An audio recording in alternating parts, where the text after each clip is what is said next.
Hello friends, welcome back to my channel.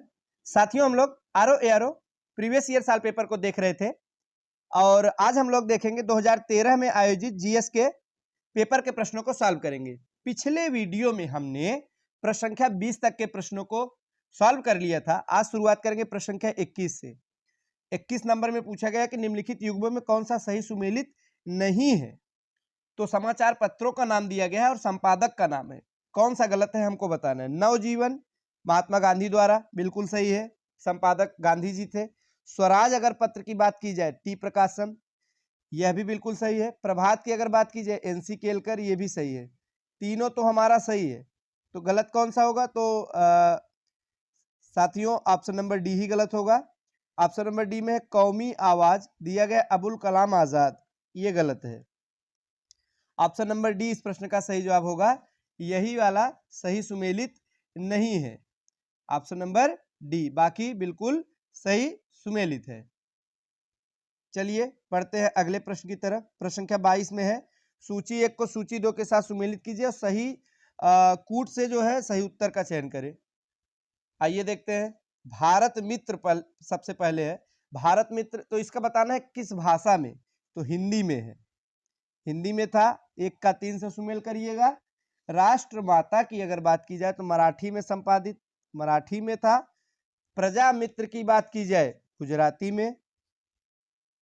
नायक की अगर बात की जाए बंगाली में, नायक की अगर बात की जाए बंगाली में था। इस प्रकार से सही कूट होगा इस प्रश्न का ऑप्शन नंबर सी। क्या होगा? Option number C. आइए देखते हैं अगला प्रश्न क्या है। निम्नलिखित भारतीय राष्ट्रीय कांग्रेस के किस अधिवेशन में महात्मा गांधी को चंपारण के किसानों की समस्याओं से अवगत कराया गया था? तो वो कौन सा अधिवेशन था जब गांधी जी को बताया गया था चंपारण के किसानों की समस्या के बारे में? वो था 1916 में आयोजित लखनऊ अधिवेशन। आप लोग पता भी होगा 17 में चंपारण आंदोलन में गांधी जी सम्मिलित होते हैं, तो एक साल पहले ही, ठीक एक साल पहले उनको बताया गया था, इस समस्या से उनको अवगत करा दिया गया था, वो लखनऊ अधिवेशन 1916 में। अब आप पढ़े होंगे, किसान नेता थे राजकुमार शुक्ल, इन्होंने ही गांधी जी को इसके बारे में बताया था। गांधी जी को चंपारण आने का न्योता दिया था।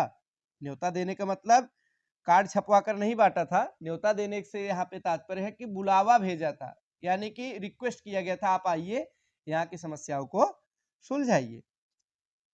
नेक्स्ट है कि सुभाष चंद्र बोस ने स्वतंत्र भारत की अंतरिम सरकार की स्थापना की घोषणा की थी, कब?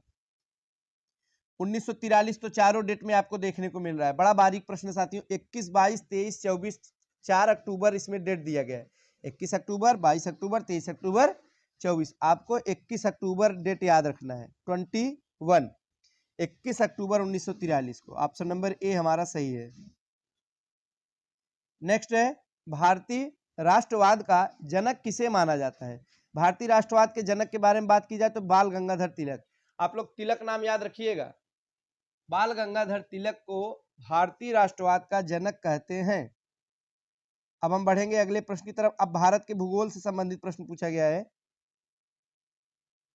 किस राज्य का गठन 1948 में हुआ? तो दिया गया विकल्प ही त्रुटिपूर्ण है, आप देख सकते हैं। आंसर में आपको स्टार देखने को मिल रहा है। तो यहाँ पे देखिए, निम्नलिखित राज्यों के गठन का वर्ष इस प्रकार से: पश्चिम बंगाल 26 जनवरी 1950, असम भी 26 जनवरी 1960 में, पंजाब 1 नवंबर 1966, 1971 25 जनवरी, हिमाचल प्रदेश। आगे क्या है? अगला प्रश्न, निम्नलिखित में एक कौन जवाहरलाल नेहरू राष्ट्रीय शहरी पुनर्नवीनी मिशन के संबंध में सही नहीं है? यह 10 वर्षीय कार्यक्रम था, यही वाला गलत है। ऑप्शन नंबर 20 में गलत है, बाकी बिल्कुल सही है। नेक्स्ट है, छत्तीसगढ़ की सीमा उभयनिष्ठ नहीं है, किसके साथ नहीं है? बिहार के साथ नहीं होगा। ऑप्शन नंबर बी हमारा सही जवाब होगा। मैप वाले प्रश्न है। छत्तीसगढ़ राज्य की अगर सीमा की बात की जाए, मध्य प्रदेश लगता है, महाराष्ट्र, उड़ीसा से तेलंगाना, आंध्र प्रदेश, उत्तर प्रदेश, झारखंड, लेकिन आपका यहाँ पे बिहार नहीं होगा। अब प्रश्न संख्या 29 में क्या है? कथन और कारण दिए गए हैं। ऐसे प्रश्न इस समय आरओ एग्जाम में देखने को बहुतायत मिलते हैं साथियों। आइए हम देखते हैं क्या सही है क्या गलत है। कथन है, भारत की पश्चिमी घाट की नदियां डेल्टा का निर्माण नहीं करती। जब भारत के मैप आप देखेंगे तो ये आपका ये पूरा ये साथियों बेल्ट क्या है, ये पश्चिमी घाट है। यहाँ जो नदियां गिरती है डेल्टा नहीं बनाती हैं, बिल्कुल सही है। कारण है कि वे छोटे प्रवाह से अपेक्षाकृत कठोर चट्टानों पर प्रवाहित होती है। तो साथियों हमारा जो कारण है ये भी बिल्कुल सही है, और कथन कारण जो है कथन सही व्याख्या करता है। ऑप्शन नंबर ए सही जवाब होगा। क्या सही जवाब होगा? Option number A. अब प्रश्न संख्या 30 की तरफ बढ़ेंगे। कावेरी नदी के उद्गम का स्रोत है, ये बड़ा आसान प्रश्न है, आप लोग पढ़े होंगे, तमाम वीडियो भी इस पर बनाई गई हैं, ट्रिकी वीडियो आप देखे होंगे। कावेरी नदी का उद्गम का स्रोत है ब्रह्मगिरी पहाड़ी। कावेरी ब्रह्मगिरी, कावेरी नदी ब्रह्मगिरी, ब्रह्मगिरी, ब्रह्मगिरी से क्या गिरी? कावेरी। ऐसे करके याद रखिएगा, भूलेंगे नहीं। कर्नाटक के कुर्ग जिला यहाँ होना चाहिए, तो जिले में ब्रह्मगिरी पहाड़ी से निकलती है। नेक्स्ट है, निम्नलिखित में किस नदी के तट पर गोरखपुर स्थित है? ये भी आसान प्रश्न है, राप्ती नदी। गोरा करके याद रखिएगा, गोरा, गोरा, गो से गोरखपुर, रा से राप्ती नदी, गोरा, गोरा से गो से गोरखपुर, रा से राप्ती नदी। गोर गोर कहते हैं, गोरे हैं काले हैं, तो गोरा, गोरखपुर, राप्ती नदी। नेक्स्ट प्रश्न संख्या 32 है, गोविंद वल्लभ पंत सागर जलाशय स्थित है उत्तर प्रदेश में। याद रखिएगा, गोविंद देखिए भगवान श्री कृष्ण का नाम है, ऐसे करके याद रखिएगा। श्री कृष्ण भगवान उत्तर प्रदेश में ही से संबंधित थे, यहीं पे मथुरा में उनका जन्म हुआ था साथियों। ऐसे करके याद रखेंगे, भूलेंगे नहीं जल्दी। गोविंद वल्लभ पंत सागर जलाशय यूपी में अपने स्थित है। निम्न राज्यों में से किसे ग्रामीण पर्यटन परियोजनाओं के क्रियान्वयन में सर्वोत्तम राज्य घोषित किया गया? सिक्किम। ऑप्शन नंबर ए सही जवाब होगा। ये सब नए डाटे आपको पढ़ते रहने चाहिए। ये प्रश्न उस समय के करंट अफेयर्स का माना जा सकता है, इसको हम छोड़ते हैं, आगे बढ़ेंगे। कौन एक सही सुमेलित नहीं है? तो मैग्नीज कोरापुट जो दिया गया ऑप्शन नंबर बी। मैग्नीज के उत्पादन भंडारण में ओडिशा प्रथम स्थान पर है। कौन सा राज्य है? ओडिशा, आपको ध्यान में रखना है। नवग्राम तेल क्षेत्र स्थित है, एक तेल क्षेत्र है और उसका नाम है नवग्राम, तो गुजरात में स्थित है। ऑप्शन नंबर बी, गुजरात में स्थित है। याद रखिएगा, नवग्राम नया नया कहाँ पे? गुजरात में। अब विश्व का भूगोल है, महावेली गंगा, महावेली गंगा एक नदी है, तो गंगा देख के आप भारत मत टिक कर दीजिएगा, गंगा देखे बस भारत गोल कर चले जाए और बाद में आपका एक नंबर यहाँ पे कट गया, ऐसा नहीं करना है। महावेली गंगा भले नाम है साथियों, है ये श्रीलंका की नदी। ऑप्शन नंबर सी सही जवाब होगा। साथियों बात की जाए अगर महावेली गंगा की, तो श्रीलंका की सबसे बड़ी नदी है, ये सबसे बड़ी नदी है। चलिए अब हम सुमेली वाला प्रश्न फिर से आ गया है, सुमेल करते हैं प्रश्न संख्या 38 में। मानसूनी वन, तो मानसूनी वन की अगर बात करें, सागौन और साखू ऐसे वृक्ष यहाँ पे पाए जाते हैं। विषुवत रेखी वनों में महोगनी और रोजवुड वृक्ष मिलते हैं। भूमध्य सागरी वन में आलू बुखारा जिसे प्लम कहते हैं, जैतून मिलते हैं। कोड़धारी में चीड़ फर मिलते हैं। अब हमारा जो सही कूट होगा वो होगा ऑप्शन नंबर ए। क्या हो जाएगा? Option number A.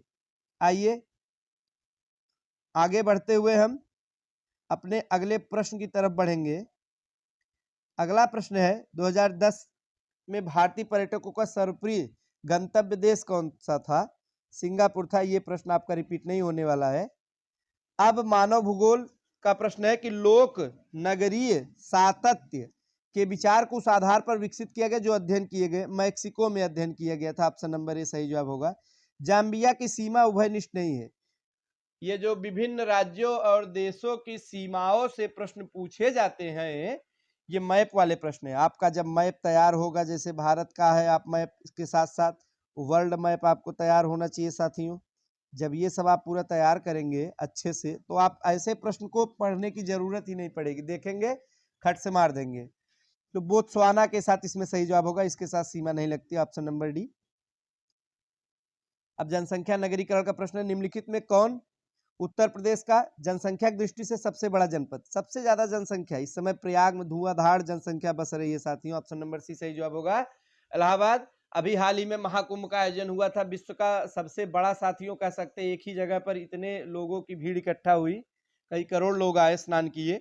तो इलाहाबाद, जिसे वर्तमान में प्रयागराज के नाम से जाना जाता है, तीर्थराज प्रयाग के नाम से हम जानते हैं, ये यूपी का जनसंख्या की दृष्टि से सबसे बड़ा जिला है।